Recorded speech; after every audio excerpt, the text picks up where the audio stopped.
Bom dia a todos. Eu sou o professor Roberto. Alguns já me conhecem de outros CIGESPs, né? Que eu sou praticamente figurinha carimbada aqui do CIGESP. Estou participando aqui, acho que quarta, quinta, sexta vez, nem me lembro mais de quantas vezes eu participei aqui do CIGESP. Agradecer o convite, né, da comissão organizadora aí, que mais uma vez me convidou para falar para vocês, né? Na verdade, é um desafio, é o que a gente está enfrentando atualmente nos municípios, principalmente, né? Que é lidar com essa nova visão orçamentária que está sendo exigida dos contadores públicos, principalmente. É uma demanda que está acontecendo, principalmente pelo Tribunal de Contas do Estado de São Paulo. E na área pública a gente tem muito disso, né? As coisas só começam a andar e mudar efetivamente quando há exigência do Tribunal de Contas, né? A professora Patrícia aqui esteve falando sobre normas contábeis, sobre as IPSAs, né? Importantíssimo para toda a contabilidade, né, do Brasil como um todo, dos municípios. Mas a gente sabe a realidade, como é que acontece, né? Só quando o Tribunal de Contas exige, é que aí os gestores vão começar a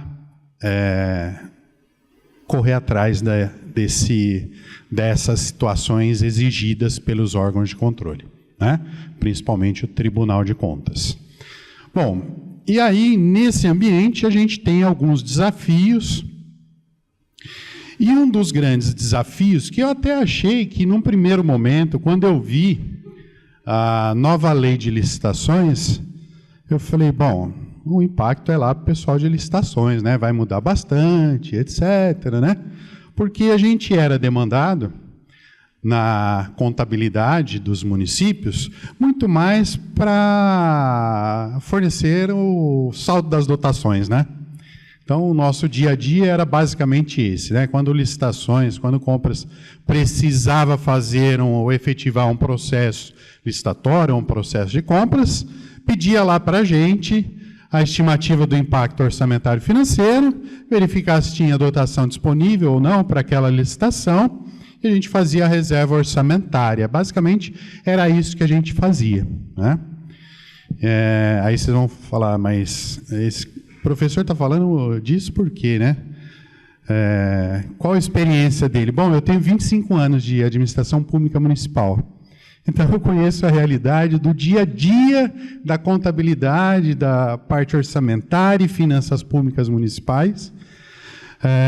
Adquirida essa experiência ao longo do tempo, de prática mesmo, né? Eu sou professor de contabilidade pública, né? Eu busquei também a formação acadêmica para a área pública, mas a minha grande experiência é no dia a dia, né? E nesse dia a dia, o que eu estou enfrentando, né? O que a gente está vendo hoje em dia? Hoje eu trabalho mais com assessorias, com consultorias, né? Então, olhando aí para os municípios, tudo que está acontecendo, e a gente está vendo que o tribunal tem exigido cada vez mais a questão do planejamento. Aí, quando chegou lá a 11 mil... nossa, agora mudei todo o número da lei. A nova lei de licitações 14133, a lei de licitações falava do plano de contratações anual. E aquilo começou a preocupar muita gente, né? O pessoal de licitações principalmente, porque eles teriam que planejar as compras um ano antes. O que não é muito simples nos municípios, né? Ou que não era, porque agora estão tendo que fazer, né? Houve até uma discussão a respeito do PCA, né, do plano de contratações anual, se seria obrigatório ou não. Mas isso já foi superado, porque o tribunal está exigindo de todos os órgãos públicos os seus PCAs, né? Bom, no primeiro momento, quando eu comecei a analisar os PCAs, eu falei, mas espera aí, o pessoal está planejando o que vai contratar no ano seguinte, Mas isso tem que ter respaldo orçamentário, não é mesmo?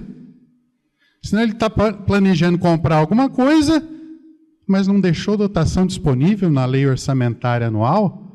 Isso é problema. Vocês não concordam comigo? Eu acho que sim, né? Senão ele já está fazendo um plano que não vai ser execuível, né? Executado. Então aí a gente já começa a analisar essa importância, né, do PCA na elaboração da LOA. Ou seja, o PCA ele tem que vir antes da elaboração da LOA, né? Para que a gente tenha uma lei orçamentária adequada àquilo que se espera contratar no ano seguinte, aquilo que se espera gastar no ano seguinte, né? Bom, eu vou falar também um pouquinho dessa metodologia de elaboração do PCA, uma ideia que a gente tem desenvolvido aí, né, para facilitar o PCA e adequação à LOA. As alterações orçamentárias também durante a execução do orçamento. Eu sei que isso não acontece muito, né, mas eu vou falar sobre isso, tá bom? Quase não acontece, né? Questões que afetam a execução orçamentária também, né? Aqueles problemas que a gente tem aí no dia a dia da execução orçamentária.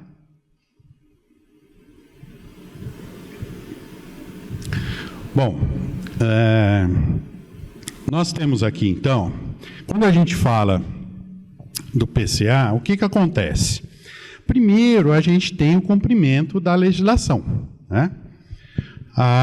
O artigo 12, inciso 8º, fala do PCA, e alguns estudiosos da lei de licitações, né, entendem que o PCA é optativo.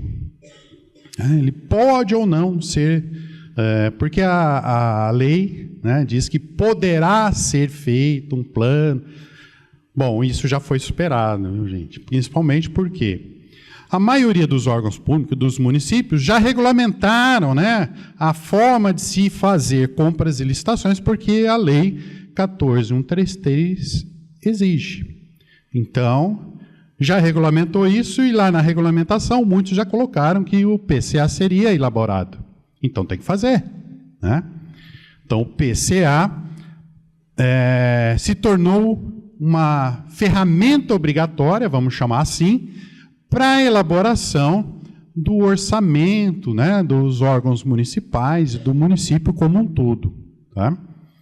Bom, nesse ambiente, então, a gente começou a pensar o seguinte: bom, quem que vai fazer o PCA? Vamos deixar lá com o setor de licitações. Vejam, é um risco que a gente tem deixar isso só com o setor de licitações. É uma atribuição muito importante, não que eles não sejam importantes, não é isso que eu quero dizer, mas que eles já têm muitas demandas, e seria mais uma, né? Então, eu acho que tem como a gente melhorar isso e poder, né, nós que somos da área de contabilidade, da área de orçamento, poder contribuir com a elaboração do PCA, né? E essa é a ideia que eu vou trazer aqui também para vocês hoje, tá bom? Bom, então a gente tem lá a lei que faz a exigência do PCA,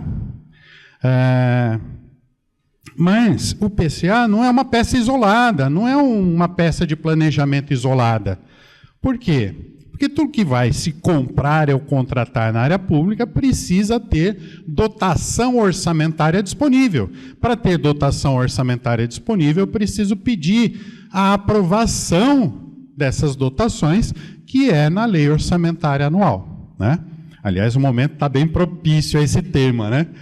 A maioria dos contadores públicos municipais hoje está lidando com os orçamentos.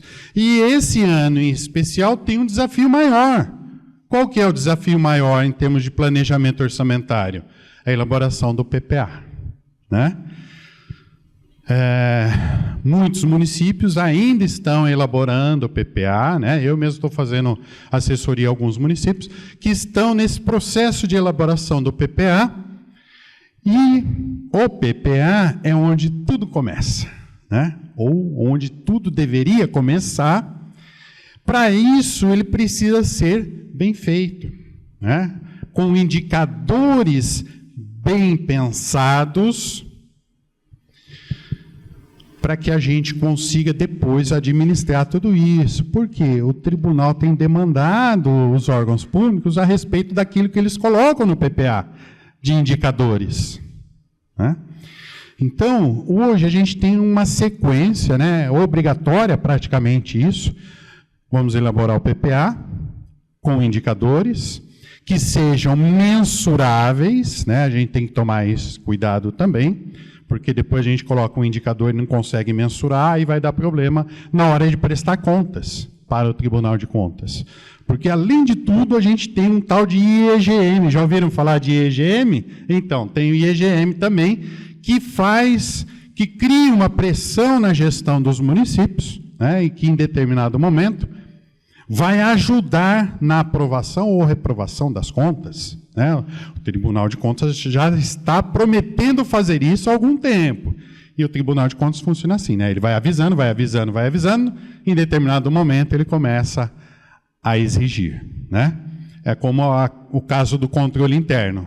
O controle interno começou lá em 2012, foi o primeiro comunicado, o comunicado SDG 32 de 2012 falava da obrigatoriedade, da necessidade de se ter controle interno.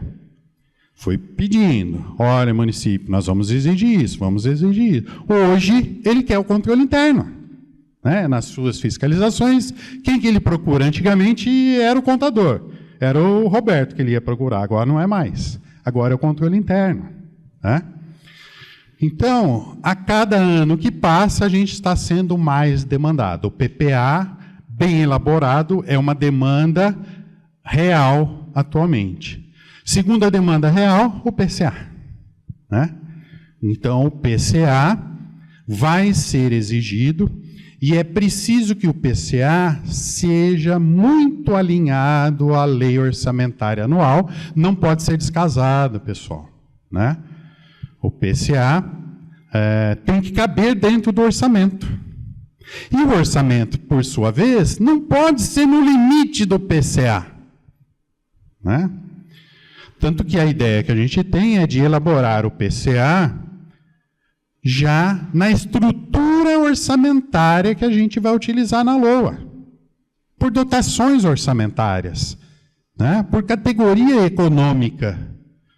Essa é a ideia. Se a gente deixar só com o pessoal de licitações, como eu disse, eles são muito demandados, tem muita coisa para fazer, eles vão fazer do jeitão deles, que não é a visão que a gente tem na lei orçamentária, né?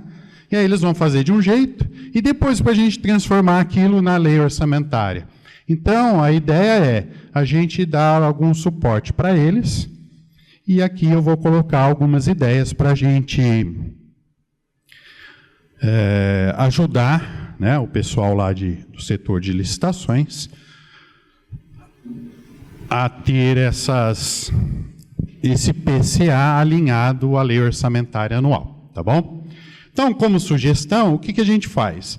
Vamos pegar os empenhos liquidados do ano anterior, naquelas categorias que vão fazer parte do PCA, porque nem todas as categorias econômicas da despesa vão fazer parte do PCA. Por exemplo, despesas com pessoal, né? Essas não fazem parte do PCA. Mas as categorias de outras despesas correntes fazem, né? E também a parte de investimentos.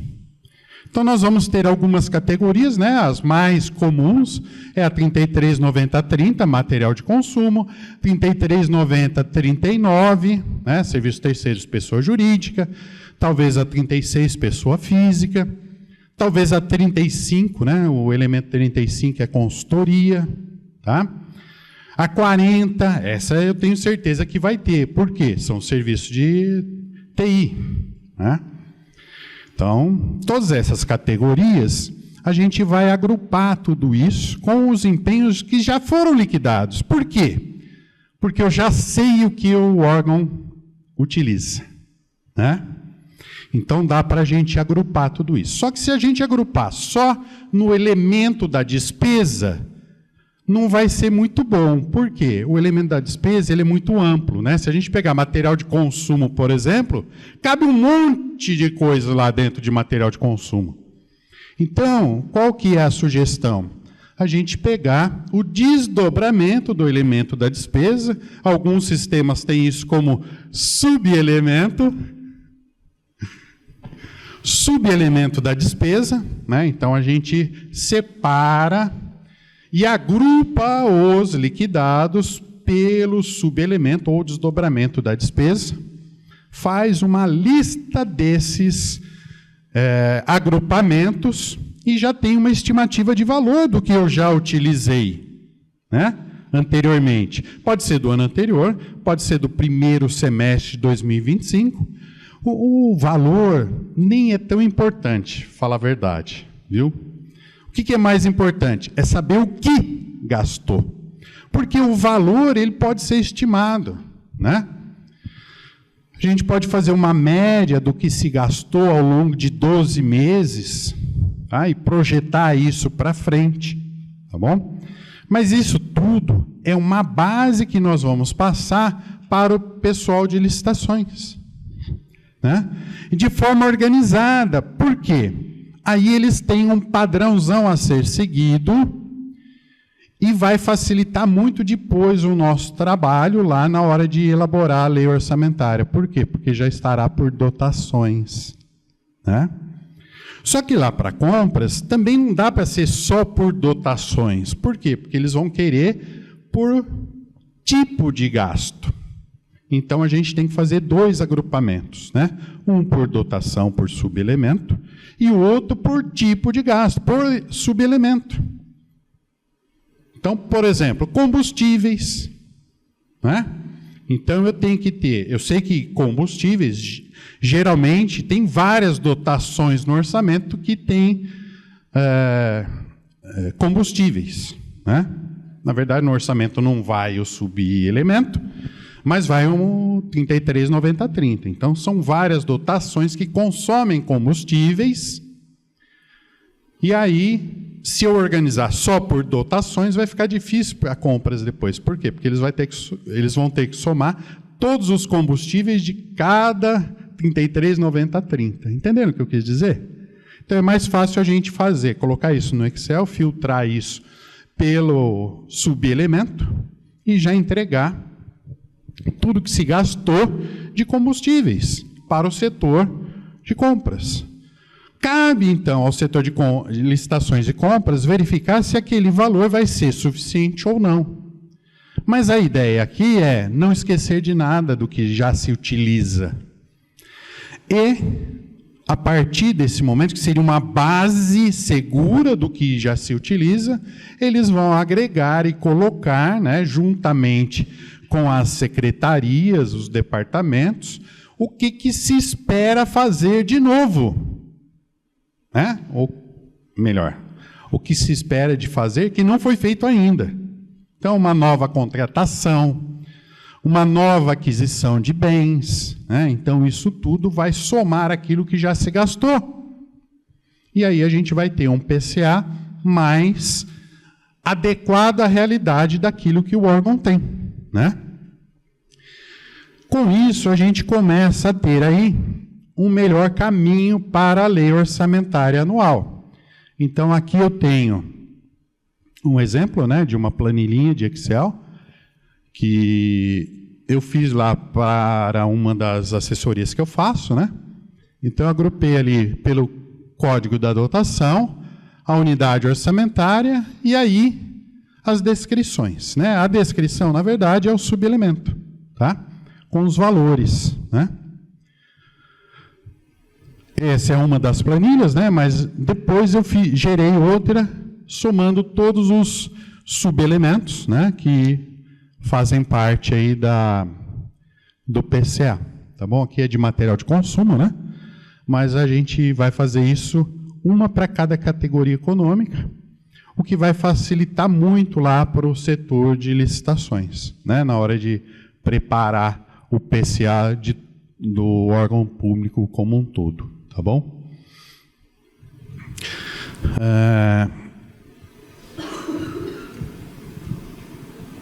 Vejam, a gente tem na lei orçamentária a situação da limitação, né? Porque não é tudo que se espera fazer que dá para fazer. Então, a lei orçamentária, né, quando a gente faz assessoria para os municípios, a gente diz sempre para o secretário de Finanças, é você que vai dar o tom do seu orçamento, porque as necessidades são gigantescas, né? Todas as secretarias, todos os órgãos públicos têm muitas necessidades, e essas necessidades, em geral, são muito superiores à limitação da arrecadação, né? Quem tem a arrecadação na mão, quem sabe quanto vai ser arrecadado, em geral é o secretário de Finanças, de Fazenda, né? É ele que, lá com os seus técnicos da arrecadação, da tributação, que vai levantar quanto vai se arrecadar, qual a perspectiva, a previsão de arrecadação, e aí ele tem um delimitador das dotações orçamentárias. E aí a gente vai comparar. Opa, quanto tem no PCA? Quanto que eu vou fazer de orçamento? E se cabe tudo isso dentro da arrecadação, tá? E aí cabe ao secretário de Finanças, ao prefeito, né, no caso, a fazer a priorização de acordo, olhando lá para o seu PPA, o seu plano de governo, né? É ele que tem que estabelecer lá a priorização. O que eu vou fazer de tudo isso que eu tenho para fazer, o que dá para fazer? E aí a gente tem um perfeito alinhamento do PPA, do PCA, da lei orçamentária, que é onde as coisas realmente vão acontecer, né? Se não tiver na LOA, não vai acontecer, com certeza, tá bom? Bom, isso não é muito simples, né? É mais fácil falar do que executar, né? Porque as necessidades da secretaria são gigantescas, né? Como eu disse. Todos querem fazer aquilo que tem de melhor para a população, mas nem sempre é possível diante da realidade que a gente tem. Realidade é arrecadação. Eu falo para os gestores municipais, né? Hoje em dia é difícil você conseguir aumentar tributos, né? Falar em aumento de tributos, aumento de alíquota, é quase que um crime, né? O prefeito, se for falar para ele, prefeito, precisa aumentar lá a planta genérica de valor. Nossa, ele fica bravo, fica muito bravo. Por quê? Porque ele não quer ser lembrado, o prefeito, que aumentou o IPTU. É isso que ele responde para a gente, né? Bom, então a gente tem que fazer daquilo que é possível arrecadar, sem pensar muito em ampliar as alíquotas. Talvez a base de tributação seria um caminho ideal, né? Mas tem limitação na arrecadação. E aí precisa adequar todas essas peças orçamentárias, que o PCA agora faz parte, dentro dessa arrecadação, tá bom? Então a gente tem que ter essa preocupação também, né? Só que a gente precisa ter em mente o seguinte, não é só o PCA que a gente vai executar ao longo do ano, a gente precisa ter uma margem, né, para aquilo que é imprevisto, para aquilo que ocorre no dia a dia. Então a gente precisa ter uma margem maior do que está no PCA para deixar na dotação orçamentária. A gente recomenda de 10% a 20%, né? Nem sempre é possível, diante da realidade e arrecadação, mas o ideal é isso, tá? Ou eu já vejo lá que aquele PCA não é execuível, né? Então não dá para fazer além do que já está sendo feito, né? Isso é importante, tá bom? Não dá para inventar muita coisa. Bom, aqui tem um modelinho, né, também sugerido de PCA, aqui ele é mais completo, né, aquela tabelinha que eu mostrei inicialmente, era uma tabelinha onde nós lá da contabilidade vamos preparar para o setor de licitações. Aqui não, aqui já é o PCA, né, numa forma adequada para nós da contabilidade, para que a gente consiga identificar em qual dotação será utilizada aí as compras que estão sendo pensadas, né? Então a gente faria por dotação orçamentária, tá? Esse é o ideal, né? Aí tem todos os elementos que são exigidos lá na lei, né? E depois vocês podem ver com calma isso daí, tá bom? Vamos falar um pouquinho das alterações orçamentárias. Eu sei que isso não ocorre muito lá no órgão público de vocês, né? Mas é preciso falar também.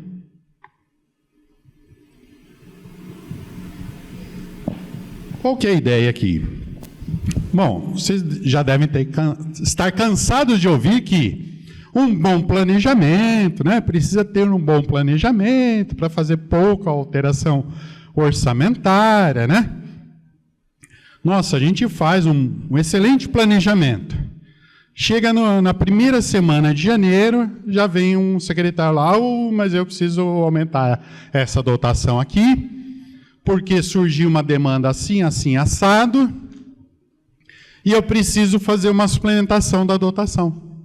Né? Então, tudo aquilo que foi planejado foi por água abaixo. Né? Por quê? Os próprios gestores já começam a ter demandas que não estavam no planejamento. Né? Não fez o quê? Provavelmente nem participou da elaboração do PCA, né?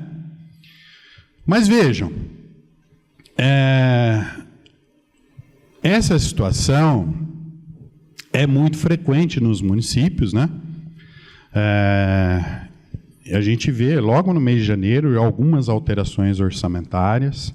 No meio do ano, despesas de pessoal, né? Dotações para despesa de pessoal já não tem mais. No meio do ano. Né? Tudo isso faz parte de um planejamento inadequado. Né? Por quê?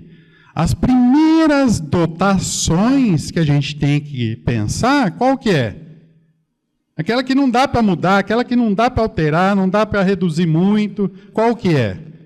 É pessoal em cargos. Mas aí o pessoal diminui essa, para sobrar para as outras. Né?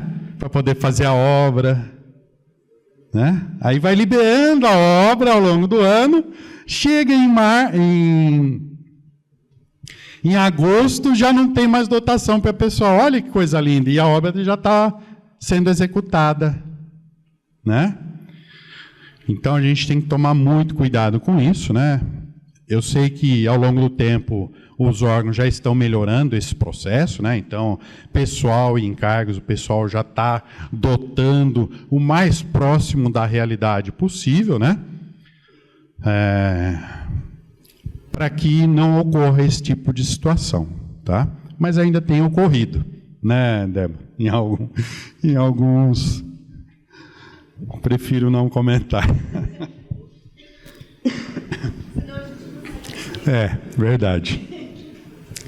Bom, então, a gente precisa ter alguns cuidados, principalmente porque, atualmente, a gente tem um índice do IEGM específico para cuidar dessas coisinhas. Então, alterações orçamentárias não é como eu fazia há 20 anos atrás, né? Chega um empenho para fazer lá, eu vou correr fazer o decreto de suplementação e publicar para poder fazer o empenho, né? Falou, né? Então, hoje a gente tem que tomar alguns cuidados, porque a mudança da dotação, e aí não importa se é por excesso, por superávit, por anulação de outras dotações, não importa. A fonte de recursos aí não importa. Vai haver alteração, isso vai influenciar no índice, no IPLAN, tá? E o órgão vai perder pontos no IPLAN, e pode perder até 30 pontos. E aí vai afetar o IEGM, né? E começa a juntar com outras questões e vai afetar o IEGM, a avaliação do município. Vai ficar lá no C, né? Não consegue sair do C. Ah, por que eu não consigo? Olha lá quantas alterações orçamentárias você fez ao longo do ano, né? E pior, tem alguns que colocam na lei orçamentária o percentual para suplementação e não dá o percentual. Chega no final do ano, ainda tem que pedir projeto de lei de suplementação, porque o percentual que colocou na LOA não foi suficiente, né? Então, a gente tem que tomar cuidado com essas questões, que antes a gente era mais descuidado, porque ninguém se preocupava muito com isso. Agora não, agora tem uma preocupação grande. O Tribunal de Contas vai ficar em cima disso, né? Quanto mais alterações fizer, pior vai ser. E outra situação, lembrem-se sempre, agora a gente tem que prestar conta de indicadores. Se alterou uma dotação orçamentária, se zerou uma dotação orçamentária e aumentou outra, eu preciso mudar as metas dos indicadores. Não é isso, Débora? Claro. Desculpa, tá? São alterações orçamentárias, aberturas de créditos adicionais, né? E quando eu vejo essa movimentação louca, é devido a mau planejamento. Diferente quando você, por exemplo, eu falei isso ontem na palestra, né? Eu fiz todo o meu planejamento, ele está ok. Sei lá, meu prefeito, meu secretário foi lá em Brasília, conseguiu um recurso grande, veio. Aí ele vai ter que fazer uma alteração que vou ter vai impactar no meu índice, né? Mas eu tenho justificativa. Porque eu vou ou fazer uma nova política, ou eu vou melhorar aquela política que eu tinha, enfim, é uma situação. Essa situação que a gente, do tribunal, puxa a orelha, é quando você realmente faz um mau planejamento e aí você se perde, você tem que ficar toda hora, todo momento, fazendo essas alterações, né? E com relação a essa última que você falou, o que era mesmo? Que eu estou ficando velhinha? Estou ficando velhinha, viu, gente? Que você falou do IEGM. O IEGM, eu já falei, o IEGM faz uma conta burra, né?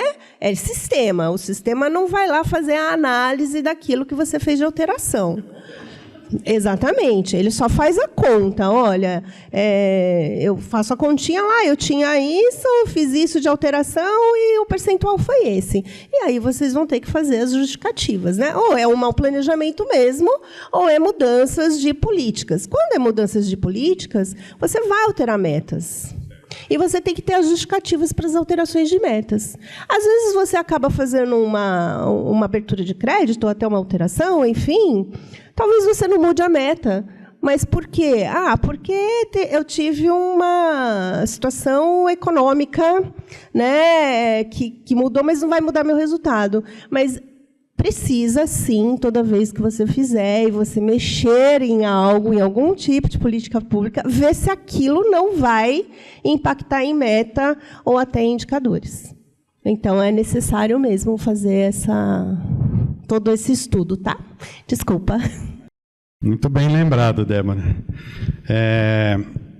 Então, tem esses casos, né, que são as exceções, né, as excepcionalidades, que a gente precisa realmente fazer as alterações. Mas o que eu estou dizendo são dos outros casos, né? No caso do dia a dia. Combustíveis, por exemplo. Chegou em outubro, não tem mais verba para combustível, não tem mais dotação, né? Aí não, gente, aí é falta de planejamento mesmo, né? E isso vai ser apontado pelo Tribunal de Contas, tá bom? Bom, vamos falar agora, no último minuto, das questões aí que a gente enfrenta no dia a dia do nosso orçamento, né? Bom, aqui é a fórmula de cálculo do IPLAN, né? Mas a gente tem algumas questões aqui importantes, né, que eu trouxe aqui para a gente falar um pouquinho. Eu sei que isso não acontece, mas só para lembrar, né, que às vezes pode acontecer lá com vocês, né, e vocês precisam estar preparados para isso, tá? Aquisição de materiais e serviços sem o respectivo empenho prévio, tá? Então é aquele pessoal que vai no material de construção, vai lá na farmácia, na drogaria, e pega o material, né? Vai pegando lá na continha e depois vai lá na contabilidade para emitir o empenho. Até aí, se ele ainda fizer isso, beleza. O problema é quando ele traz a nota e quer que a gente faça um empenho com a nota na mão. Tá? Então, isso é algo que a gente precisa tomar muito cuidado, né? Eu arrumei tanta briga lá no meu município por causa disso, né? Quando eu era o contador lá e depois secretário de finanças, porque eu coloquei tudo isso num decreto de regulamentação, tá?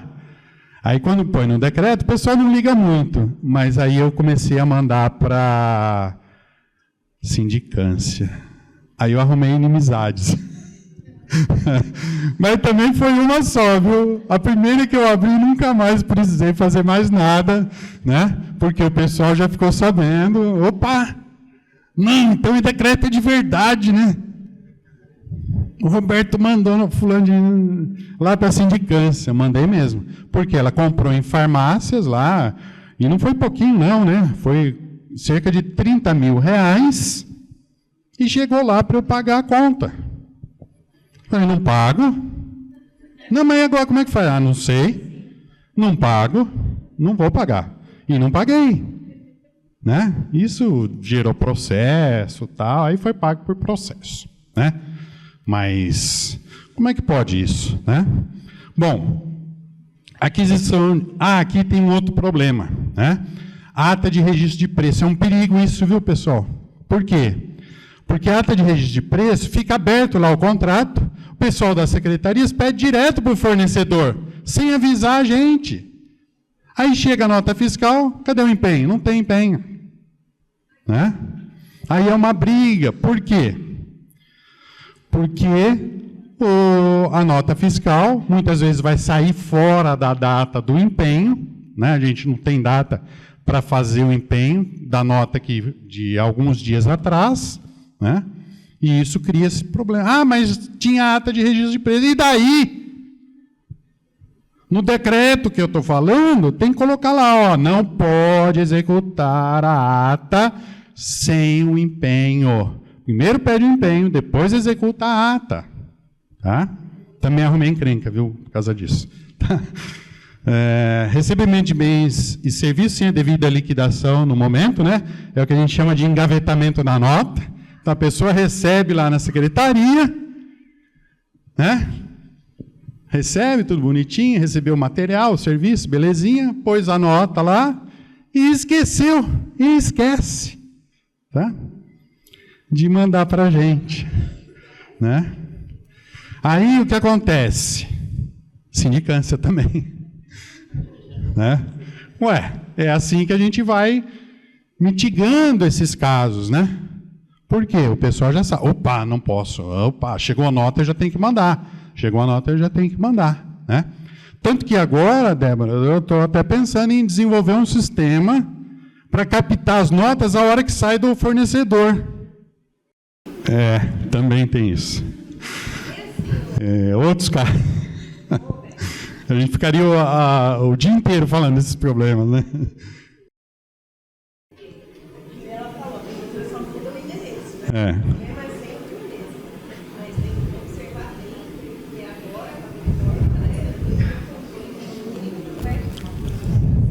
Sim.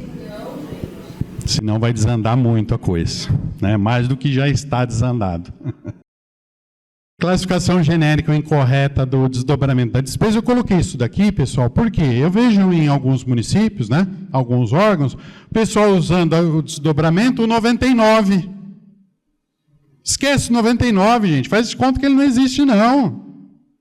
Põe em outro. Porque senão o PCA vai ficar ruim, né? Como é que você vai entregar para compras lá, genericamente, o 99? Não dá, gente. Outros materiais de consumo. Outros serviços terceiros, pessoa jurídica. Mas que outros são esses? Né? Eu preciso do detalhamento. Tá? Então é importante o desdobramento lá na hora de fazer a execução do gasto. Tá bom? O centro de custo é importante também, pessoal. Olhem para os seus centros de custo, viu? Centro de custo da folha, do patrimônio. Porque o centro de custo vai ser a base para você fazer os sistemas de custos. Tá? Que vai ser exigido, hein? Eu sei que muita gente não está nem pensando nisso ainda, mas isso vai começar a ser exigido, tá bom? Contabilidade de custo para os órgãos públicos. Tá? Eu tenho falado sobre isso já há alguns anos, né? Tenho dado sugestões de utilização, então esse é outro problema também, né? Falta de priorização de recursos vinculados, né, antes do recurso próprio. Então, o pessoal quer usar primeiro o recurso próprio e deixa o recurso vinculado para depois, né? Então, a ideia é sempre usar o recurso vinculado antes do que o recurso próprio. Por quê? Senão o recurso vinculado, eu já vi acontecer. A secretaria depois tem que devolver o recurso. E o município com um monte de demandas lá, isso é um pecado, gente. Não façam isso, viu? Avisem lá o pessoal. Eu sei que vocês não são os executores, né? Mas vocês têm que ir falando, né? Eu era um chato lá, porque eu ia falando na cabeça do povo até eles acertarem, né? Então, a gente vai falando, até que uma hora entra na cabeça deles, né? Outra coisa importante, né, a falta do fechamento mensal. Aí vocês vão falar para mim, professor, mas eu já faço fechamento mensal. Eu envio lá para o Aldesp todo mês, né, tem o dia lá certinho, tem que mandar, então eu já faço fechamento mensal. Esse daí é outra coisa que eu estou falando, tá, gente? É um relatório onde eu vou colocar lá o resultado orçamentário para mostrar para o gestor se ele tem recurso ou não para gastar. Se ele pode fazer a obra ou não, se ele pode iniciar a licitação ou não. Né? Então, eu tenho que ter esse controle mensal. Tá? Não é só o bimestral, não, viu, gente? Lá no REREL, não é só no REREL. É mensalmente eu tenho que fazer isso. Tá? Saldo disponível para dotação durante todo o exercício, então eu vou fazendo lá as estimativas das dotações, né? Para não chegar lá no final do ano sem isso. Percentual da despesa com o pessoal, mensalmente, não é quadrimestral, porque depois que passou 4 meses é difícil reverter o negócio. Gastos com a educação também, né? Tem gente que deixa para ver isso nos relatórios trimestrais, não é suficiente, a gente tem que fazer isso mensalmente, tá bom? E o dos gastos com a saúde, se bem que a saúde, em geral, a gente gasta mais do que o percentual, né? Não é tão problemático, tá bom? Mas a gente precisa ter esse fechamento mensal, é algo que vai dar ao contador público, né, ao pessoal que trabalha na contabilidade em finanças públicas, a importância que ele tem, tá? Senão ele vai ser só aquele contador chato lá. Não, leva a informação para o seu gestor, viu? Caminha ele para um mundo melhor, tá bom? É o recado que eu tinha que dar aqui para vocês hoje. Muito obrigado pela presença. Estou à disposição, tá bom? Obrigado.